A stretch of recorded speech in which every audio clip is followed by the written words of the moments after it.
to have volunteers participate and help us execute this program.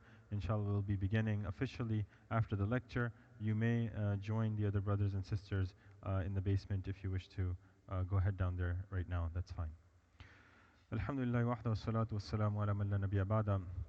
There's a misconception that Islam requires 3 days of invitation, that an army of Muslims will go to a vicinity or a region, and in 3 days will invite people towards Islam, and after that it's all out war, and that's it, people will be killed and murdered.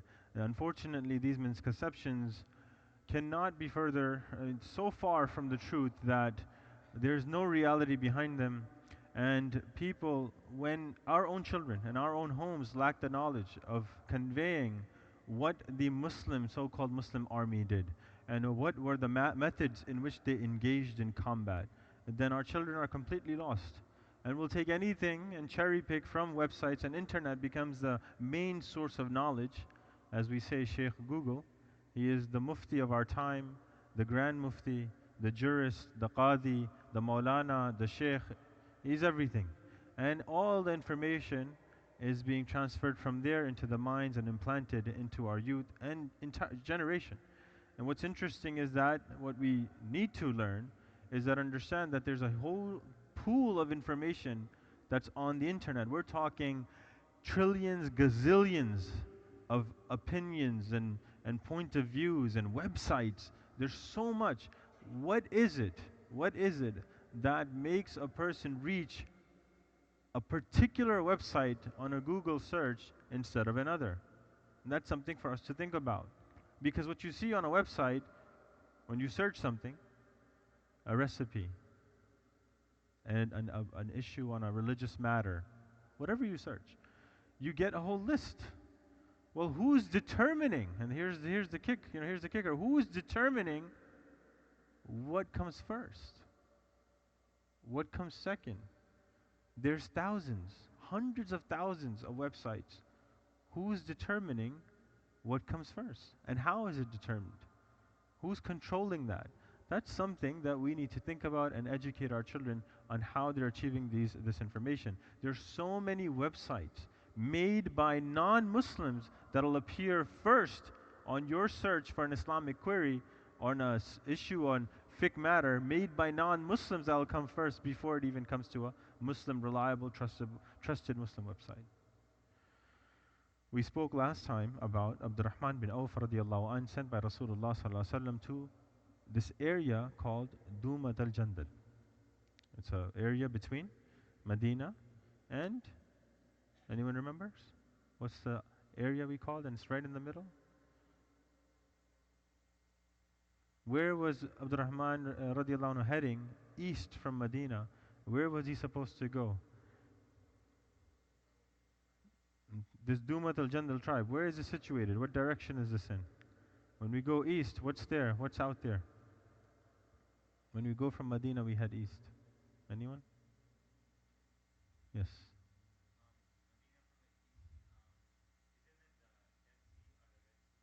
Okay.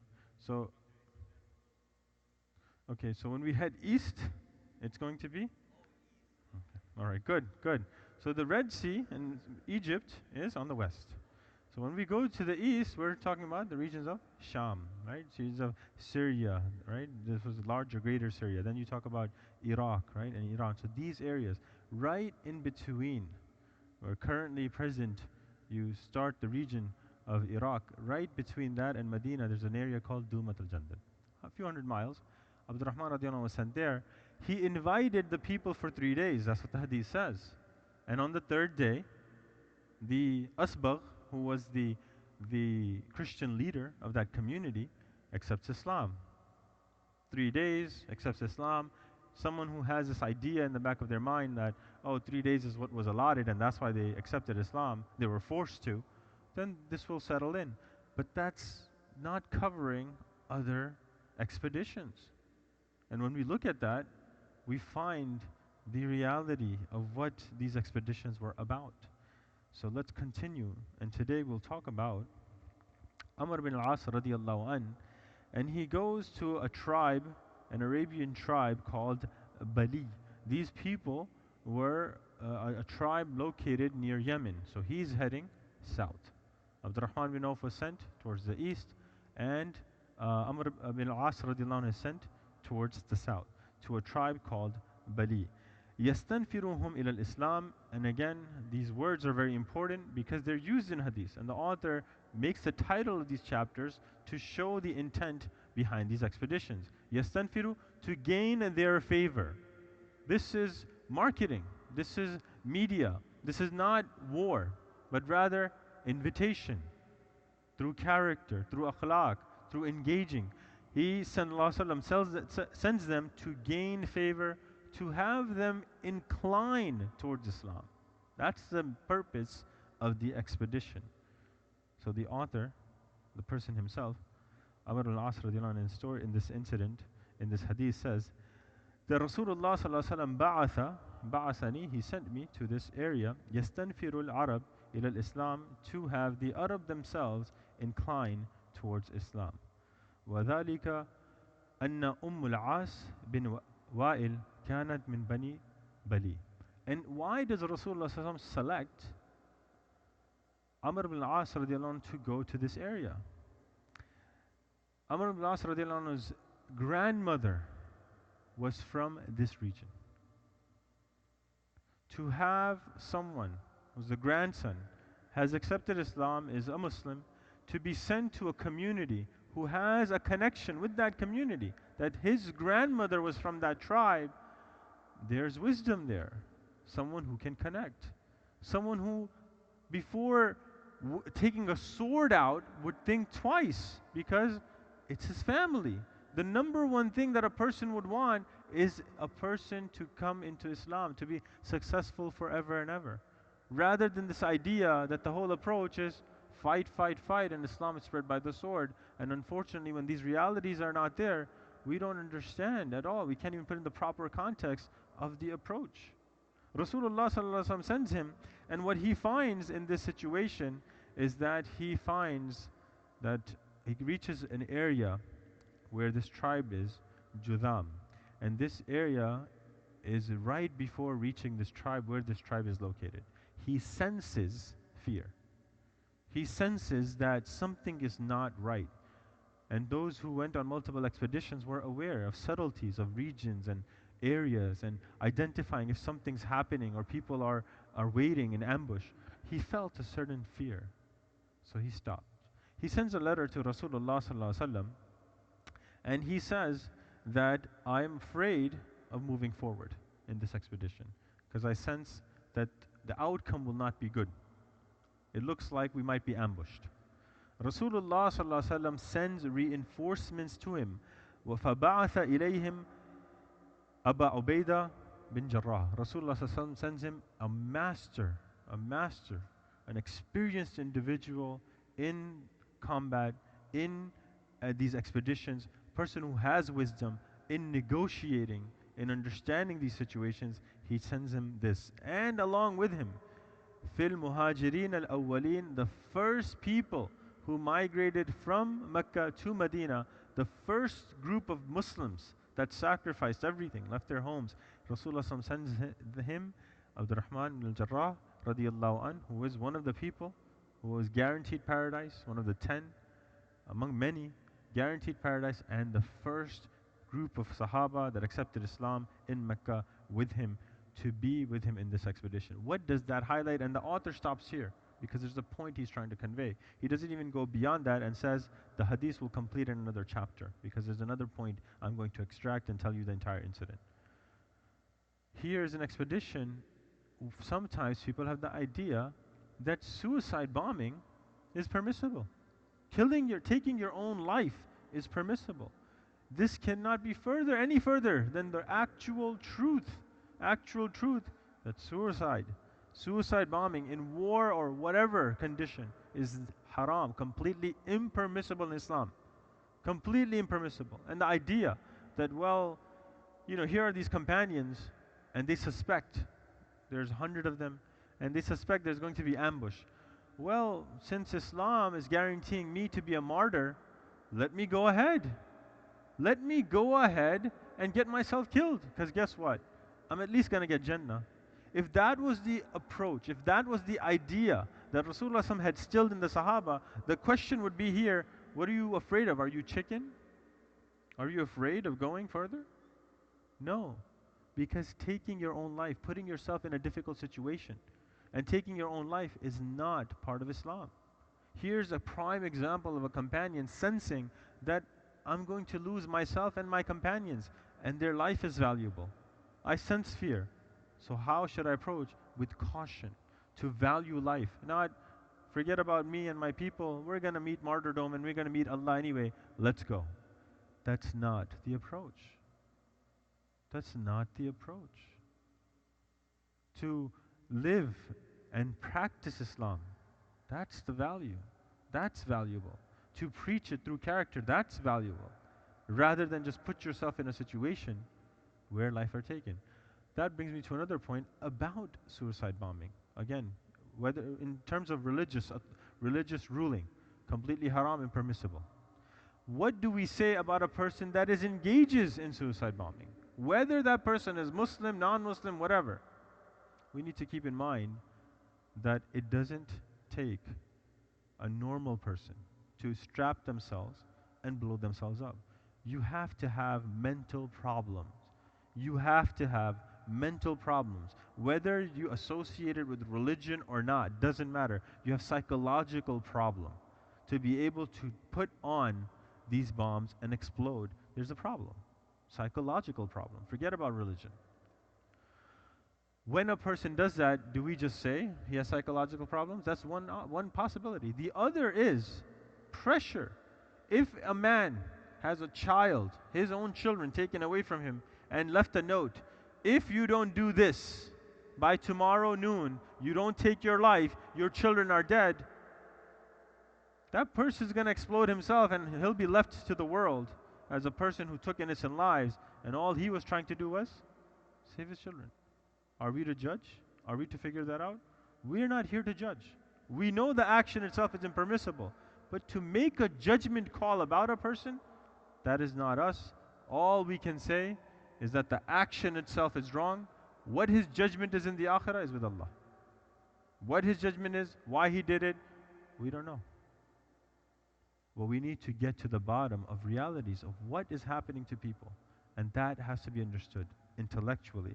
Here's a companion who stops and calls for reinforcement, showing that value of life is important. Living through example is important.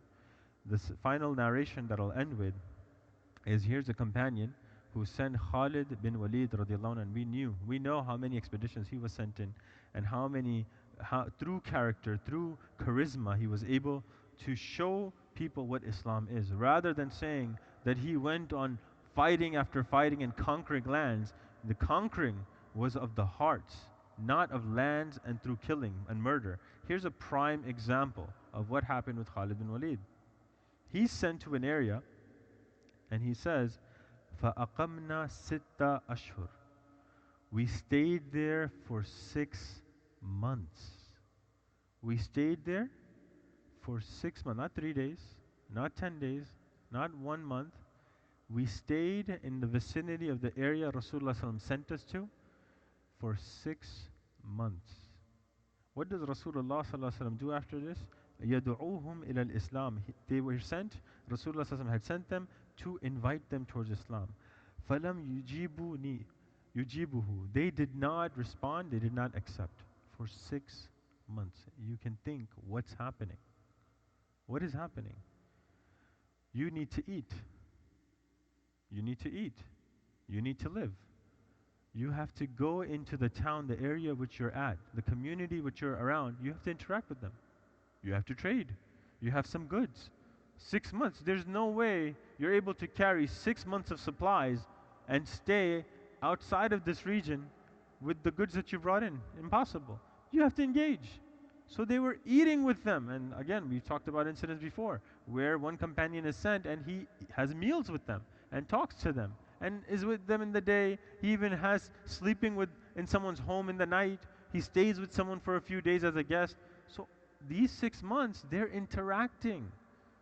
They're showing through character, through trade, all these things. 6 months. We camped outside this town, this community, this tribe. They didn't accept. Now what? The narration would be, that's it, it's war. La ilaha illallah. So far from the truth. What happens next? ثم إن رسول الله صلى الله عليه وسلم بعث علي بن طالب رضي الله عنه. Rasulullah sallam gets the news. This happened. He sends a letter to him. Khalid bin Walid radiallahu anhu sends a letter and says nothing's happening. 6 months. Rasulullah sallam sends Ali radiallahu anhu. He says, here, Ali radiallahu anhu is going to come.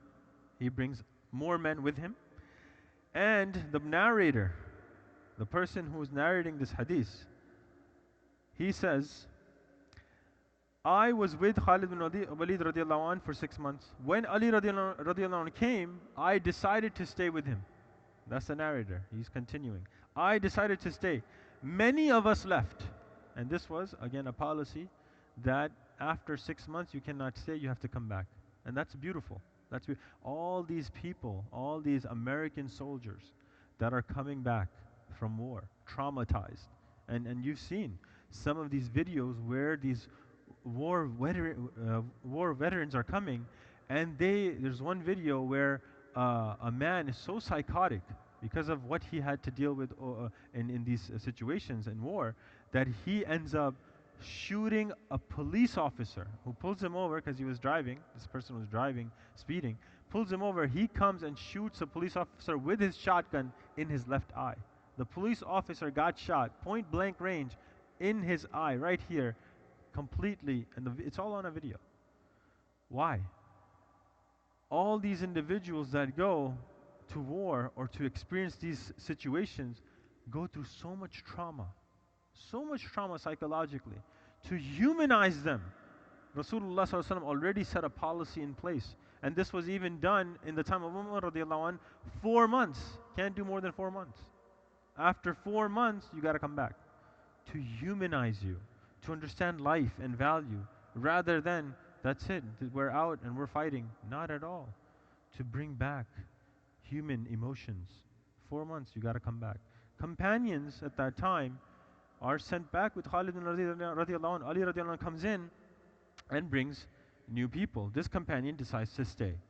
He says, I stayed with Ali radiallahu anh, and what I observed was remarkable. فَكُنْتُ فِي مَنْ أَقَّبَ مَعَ Ali. I was the one who stayed behind with Ali radiallahu anh.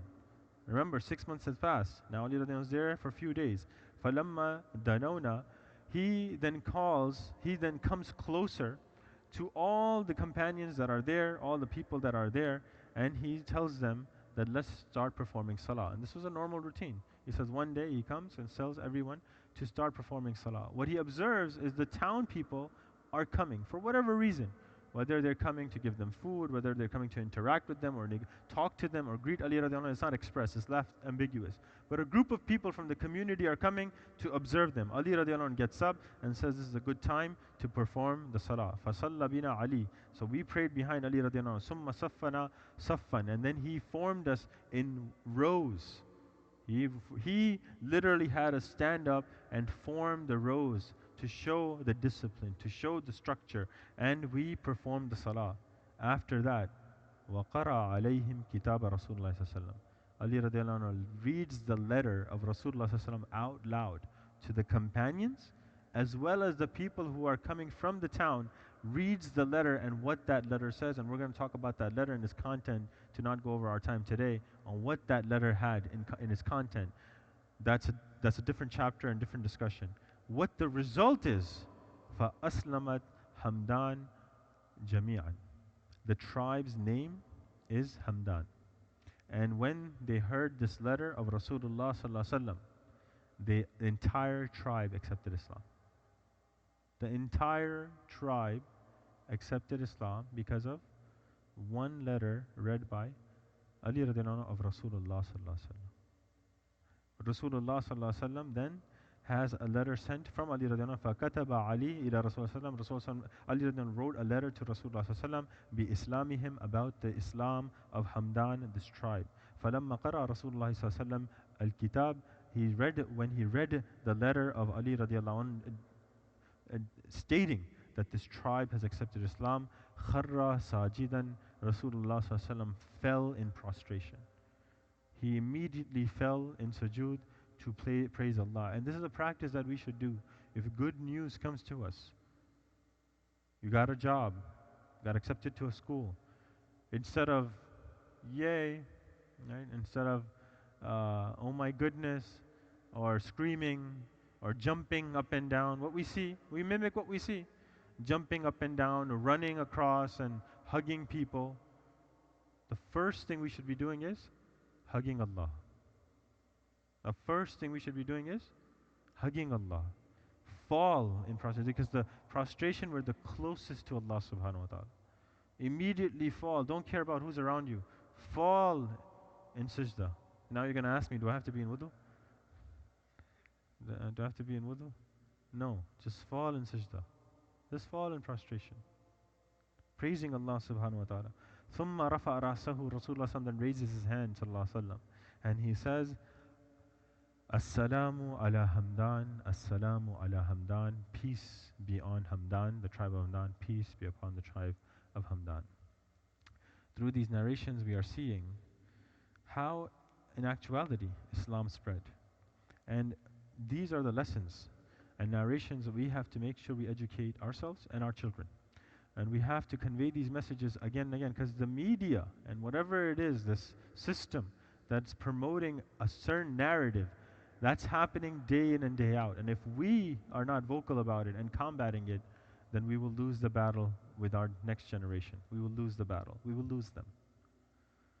Please take these messages, whatever little bits that we have, talk to someone about it.